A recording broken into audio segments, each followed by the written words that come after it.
Hello guys! Welcome dito sa aking channel, Kapalaran 888 Capricorn. Alamin natin Capricorn kung anong messages, vibration, gabay, energy para sa inyong lahat. Tayo general reading, so pwede kang makaresonate. Gamitin mo ang iyong intuition sa panunood. Okay, Capricorn, planting seeds, cherishing self, exceeding expectation, flying free. Ang message nito is pwede kang makaresonate sa water sign. Ito naman pwede sa fire sign. Okay? So, yun. Capricorn. Dito sa barahang ito, pwedeng resonate dito yung Taurus. Posibleng sa linggong ito ay makatanggap ka ng bulaklak kung babae ka.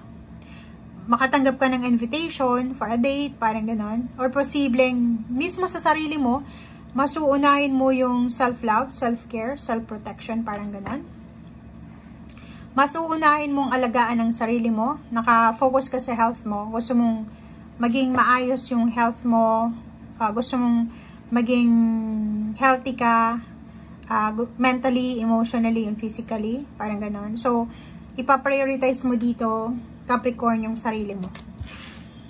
Okay, next is, dito sa barahang to, sinasabi, ito ay resonated sa bawat isa yung 3 cards na to, na ang sinasabi ng barahan na kung ano man ito na blessings na darating sa'yo, Capricorn. Ako, Capricorn, congratulations sa. Lalo yung mga Capricorn dyan na nasa ibang bansa na, like for example, nagtatrabaho ka dyan and marami kang napagdaanan na trainings, tests, exams, interviews, or kano pa man.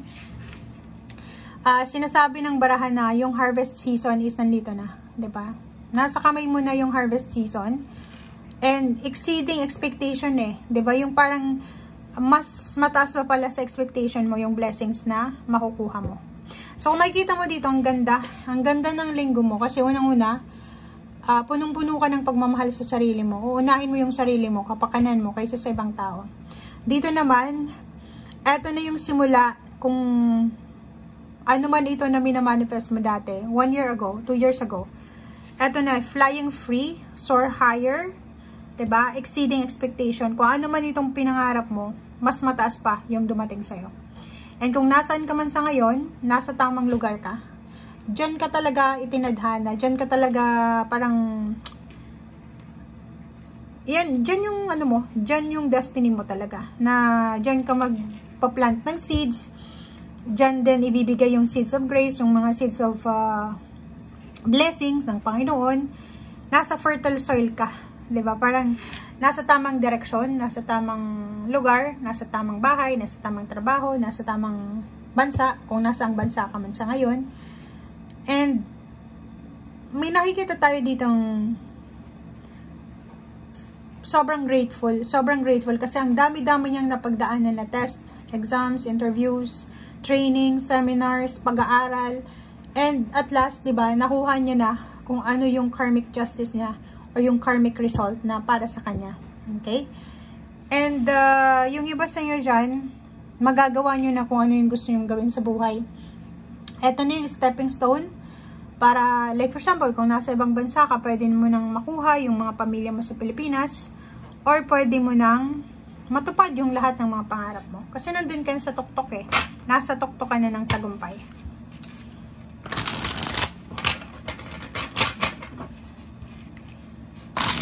If ever nasa Pilipinas ka, nag-aaral, nagbe-business, nagtatrabaho, sinasabi ng baraha dito na huwag kang mag-alala kasi may paparating sa'yo. May paparating na sobra-sobra pa sa in-expect mo. For a birth, mas magiging focus ka sa pag-iipon ng pera. Mas makakapag-ipon ka ng pera sa ngayon. Ang galing. 7 of birth, harvest season, investment, patience. So, eto na. Eto na yung result ng iyong pasensya. Eto na yung result ng pagpupuyat. Eto na yung result ng mga anong tawag dito? Yung mga panahon na feeling mo pag-give up ka na. Parang ganun. So, eto na siya. Kung makikita mo dito yung 7 of Earth, nakatingin ka na Diba? Nag-exceed nga yung expectation mo eh. Pwedeng ini-expect mo yung salary mo is ganito lang. Tapos biglang na doble, na triple, parang ganun. And yung mga benefits, parang ganun. So, sinasabi ng bara sa'yo dito na you're very, very blessed. Okay? And marami kang marirealize dito. Marirealize mo na hindi mo to magagawa without your partner. Sino yung partner mo? It's either yung karelasyon mo, or pwedeng yung magulang mo, or kung sino man ito. So, dito sa barahang to, sinasabi na, eto na yung chance mo para makapag-ipon. Eto na yung chance mo para makuha mo yung manifestation mo. Pero make sure lang guys na saan ka man lumipad, saan man na sang rurok man na tagumpay ka dumating, kailangan mong i-appreciate yung mga tao na tumulong sa'yo papunta doon sa success mo. So, ibig sabihin, partnership. Sino ito na taong ito na naandyan sa tabi mo?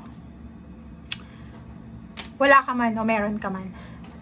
Sino ito na tao na hindi ka iniwanan? For better or worse, naandyan siya. Sino itong taong ito na dinamayan ka siya? Dinamayan ka niya. Parang ganun. Karamay kayo sa hirap at ginhawa. Siya yung dapat isama mo dito sa success na to. Okay, ego. Nako. So, iwasan natin. If ever man tayo ay sobrang yumaman, ganito, ganyan, okay lang na parang sabihin mo na reward mo yun sa sarili mo. Pero make sure na kailangan mong wag maging materialistic. Kailangan natin na mamuhay ng simple. Kahit, like for example, kasi ang sinasabi ng Barasyo dito, siguradong sigurado na to eh. Siguradong sigurado na yung success mo, yung victory. Siguradong sigurado na yung kung ano yung makukuha mo dito. So, pinapaalalahanan ka lang ng barahan na kailangan nakatapak pa rin yung paa mo sa lupa. Okay, so nakikita natin dito na babalikan mo yung mga oras ng mga paghihirap mo, yung mga sleepless nights, and yung mga pagod mo. Babalikan mo siya na parang isang alaala na, di ba, nakatingin ka. Kasi memories yun eh. Babalikan mo na parang sobrang grateful ka. Babalikan mo yung oras na dapang-dapa ka na feeling mo nasa madilim ka ng sitwasyon.